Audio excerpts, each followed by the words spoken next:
Aujourd'hui, à Comment c'est fait? Le chocolat. Le chocolat. Qui n'a jamais goûté au chocolat? Quand on est petit, on préfère le chocolat au lait. Puis c'est le noir sucré. Et enfin, quand on se sent assez solide, c'est le chocolat amer. Le vrai, diront les grands amateurs, qui ne mangent que le pur, sans sucre. Une chose est sûre, personne n'est indifférent à ce délice des dieux qui fond dans la bouche et qu'on mange à la tonne.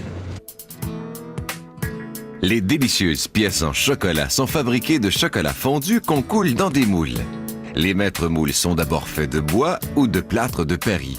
Puis, on en produit des copies en époxy. Pour devenir flexibles et leur donner la forme désirée, les feuilles d'époxy sont d'abord chauffées à 177 degrés Celsius.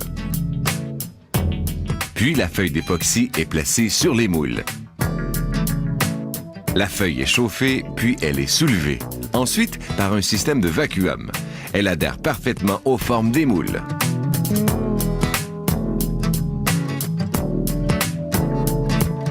On voit bien ici l'époxy adhérer au maître moule. Le plastique, encore chaud et malléable, doit être refroidi. On emploie un jet d'air comprimé pour abaisser sa température.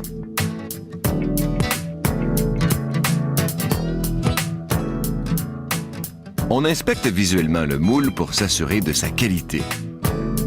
On passe maintenant au chocolat. Ces plaques de chocolat pur proviennent des États-Unis.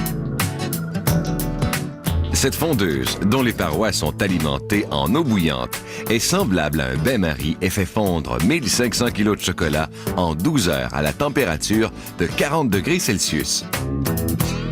Les moules en plastique, prêts à être remplis, sont placés sur un convoyeur.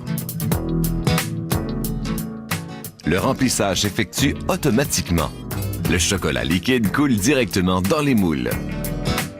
Cette machine confectionne 400 cœurs à la minute. Les cœurs seront remplis de cette ganache faite de chocolat, de crème et de café qui est brassée durant quelques minutes.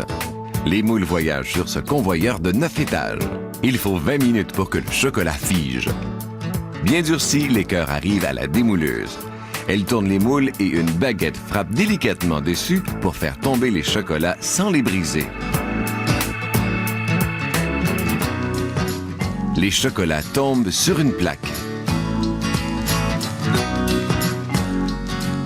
Dès qu'ils sont vides, les moules retournent au début de la chaîne pour être remplis de nouveau.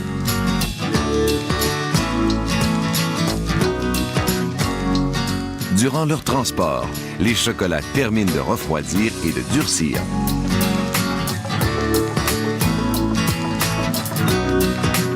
On se prépare maintenant à l'emballage. L'emballage dépend des exigences des clients.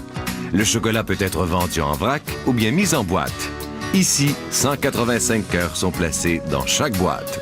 Tout comme le chocolat pur, le chocolat blanc arrive par plaque avant d'être fondu. Le chocolat au lait est souvent livré sous forme de petites pastilles de 3 cm de diamètre.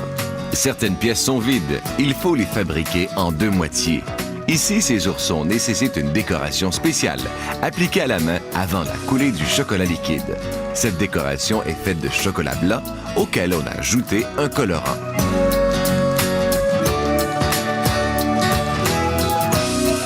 En 1 heure, on fabrique 1200 oursons.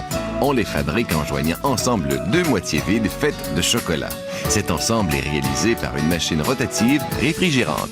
Cette machine tourne les moules à 360 degrés sur 2 axes et soumet le chocolat à des vibrations qui empêchent la formation de bulles d'air. Les chocolats tournent durant 5 minutes avant d'être acheminés sur le convoyeur de refroidissement, où ils y resteront pendant une période de 20 minutes.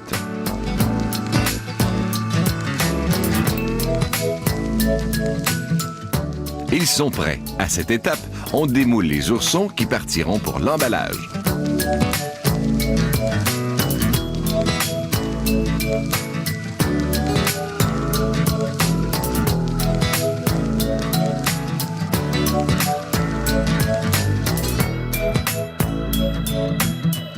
Chaque année, cette entreprise confectionne 500 tonnes de chocolat pur.